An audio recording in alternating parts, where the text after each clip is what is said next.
Les actes impulsifs et les intérêts financiers de Kagame l'ont amené à cibler les individus qui l'ont aidé à atteindre sa position actuelle.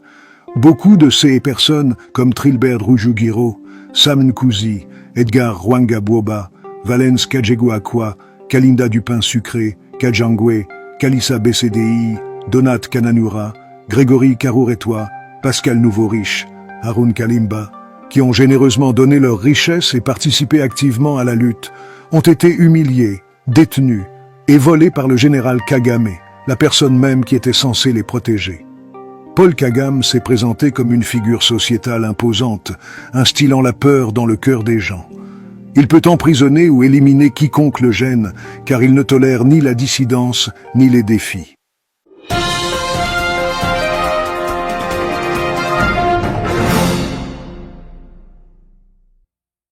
La trahison de Kagame envers ses camarades, amis et familles. Bienvenue sur notre chaîne Africa Flash.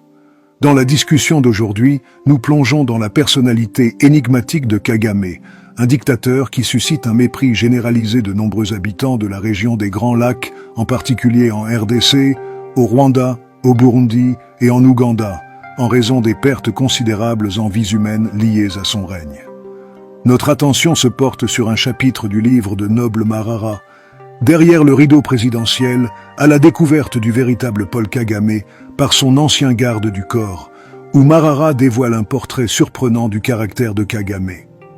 Cette analyse offre un aperçu de la prétendue trahison de Kagame envers ceux qui lui étaient le plus proches, qu'il s'agisse de camarades, d'amis ou de membres de sa famille. Nous avons choisi d'explorer ce chapitre en français, permettant à nos amis et voisins de la RDC de comprendre la nature de l'individu prévalant dans notre région. En mettant en lumière les allégations de trahison de Kagame envers ses camarades, amis et familles, nous visons à susciter la réflexion. Si Kagame peut trahir ceux qui lui sont les plus proches, cela soulève des questions sur la fiabilité de collaborer avec lui, en particulier pour les Banyamulenge, qui envisagent parfois une collaboration avec Kagame. Kagame a investi d'importantes ressources pour façonner son image publique, mais en partageant ce récit de son ancien garde du corps, nous nous efforçons de révéler les aspects durs et potentiellement peu fiables de la nature de Kagame. Lorsque l'armée patriotique rwandaise, APR, a envahi le Rwanda à la fin des années 1990, elle a compté sur le gouvernement de l'Ouganda et son armée de résistance nationale pour les fournitures et le soutien logistique. L'Ouganda fournissait des armes, des munitions et des itinéraires de repli au besoin. Les pays voisins, y compris l'Ouganda, hébergeaient de nombreux réfugiés rwandais et des citoyens solidaires qui soutenaient la cause de l'APR. Beaucoup de ces personnes, qui étaient fortunées, ont contribué de manière significative au Front patriotique rwandais, FPR. Les cadres de l'APR ont travaillé sans relâche pour convaincre les gens du changement historique que le FPR apporterait. 16 sponsors ont contribué autant que possible, mais malheureusement, beaucoup d'entre eux sont aujourd'hui confrontés à des défis pour travailler ou vivre dans le pays pour lequel ils se sont battus. Le général Paul Kagame a persécuté plusieurs partisans de l'APR qui ont aidé le FPR à accéder au pouvoir. Je me souviens qu'il y a quelques années, avant l'invasion de l'APR en 1990, les habitants des villages autour de l'Ouganda où je vivais ont vendu la plupart de leur bétail pour financer l'attaque contre le règne dictatorial du général Juvenal Habyalimana. En tant qu'étranger en Ouganda, il était initialement au-delà de ma compréhension que nous aurions un jour le droit de nous installer et d'être libres. Lorsque le président Museveni a finalement aidé le général Fred Rwigema et ses forces à rentrer dans leur pays, chacun était responsable de contribuer à la juste cause. Fred Rwigema, qui est devenu plus tard vice-ministre de la Défense, avait joué un rôle vital dans l'armée de résistance nationale de l'Ouganda, qui a pris le pouvoir en 1986. Après 4 années de lutte, y compris la perte de leaders bien-aimés et un génocide qui a coûté des millions de vies, le général-major Paul Kagame est devenu le commandant en chef. Un président entrepreneur connu pour son comportement impulsif et ses ambitions financières, remportant de nombreux prix. Les actes impulsifs et les intérêts financiers de Kagame l'ont amené à cibler les individus qui l'ont aidé à atteindre sa position actuelle. Beaucoup de ces personnes, comme Trilbert Rujugiro, Sam Nkuzi, Edgar Rwanga-Bwoba, Valence Kajegouakwa, Kalinda Dupin Sucré, Kajangwe, Kalissa BCDI, Donat Kananura, Grégory Karouretois, Pascal Nouveau-Riche, Haroun Kalimba, qui ont généreusement donné leur richesse et participé activement à la lutte, ont été humiliés, détenus et volés par le général Kagame, la personne même qui était censée les protéger. Paul Kagame s'est présenté comme une figure sociétale imposante, instillant la peur dans le cœur des gens.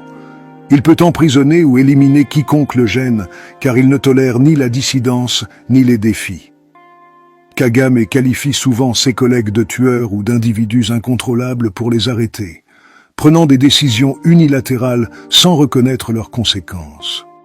En 1997, alors que j'étais encore membre de l'unité de protection rapprochée de Kagame, Madame Jeannette Kagame a, pour une raison quelconque, réalisé que son mari, Paul Kagame, passait beaucoup de temps chez M. Kajangwe.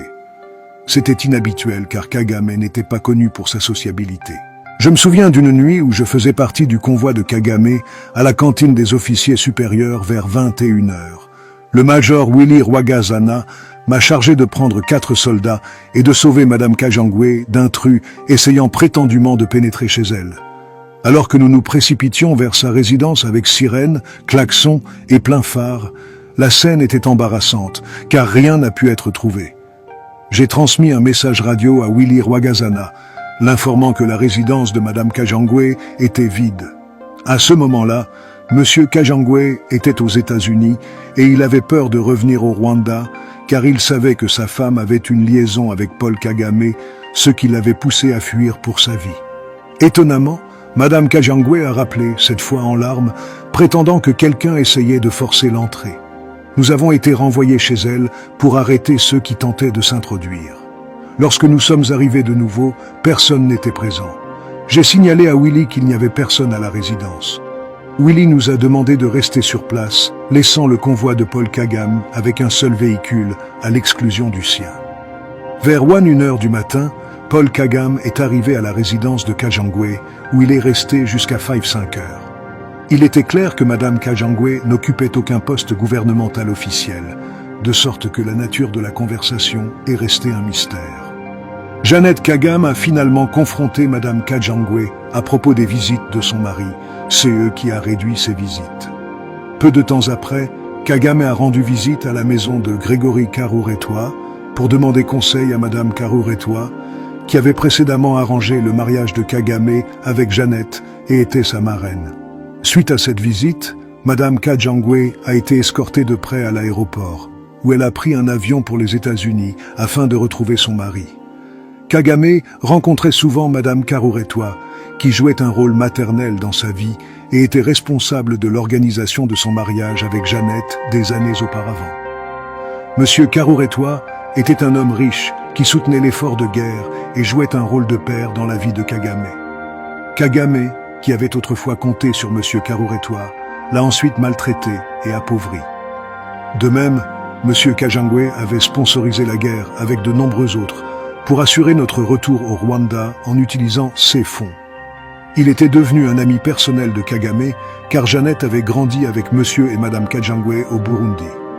Monsieur Kajangwe a été personnellement trahi par l'homme qu'il pensait être son ami, Paul Kagame. Cependant, Kajangwe et sa famille ne sont pas seuls. La liste des personnes trahies par Kagame est interminable, y compris des camarades, des amis et même sa famille. Paul Kagame a trahi tellement de gens qu'il a perdu le compte. La recherche suggère que pour savoir où nous allons, nous devons réfléchir à d'où nous venons.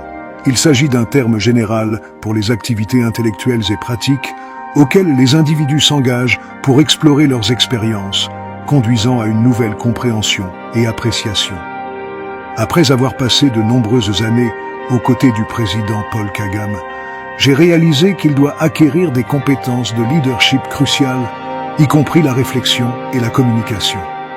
Les compétences de réflexion auraient aidé Kagame à se rappeler de ses origines et à éviter de trahir ses collègues et amis. La communication est l'échange d'informations et d'idées d'une personne à une autre. Elle exige que l'expéditeur transmette une idée, des informations ou un sentiment à un destinataire, avec la communication n'ayant lieu que si le destinataire comprend le message que l'expéditeur voulait transmettre. Le manque de ces compétences a nui à la performance de Kagame et l'a isolé après la perte d'individus influents essentiels aux meilleurs intérêts du pays. La manière dont les décisions sont prises au Rwanda aujourd'hui est préoccupante, car elle suggère une direction troublante pour le pays.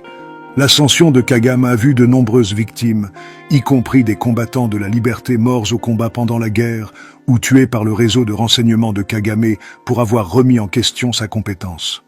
Les trahisons continues sous le règne de Kagame se poursuivent, avec des prisons et des maisons sécurisées, remplies d'individus confrontés à de fausses accusations. Kagame est applaudi par ceux qui ne sont pas au courant de ses actions et il encourage la suppression des limites de mandat présidentiel, principalement en raison de son utilisation efficace de l'aide pour le développement de l'infrastructure. En même temps, les citoyens ordinaires luttent pour subvenir à leurs besoins. Nous apprécions le temps que vous avez consacré à regarder cette vidéo. Veuillez montrer votre soutien en aimant, partageant et vous abonnant à notre chaîne pour rester informé de notre contenu à venir. À la prochaine dans notre prochaine vidéo.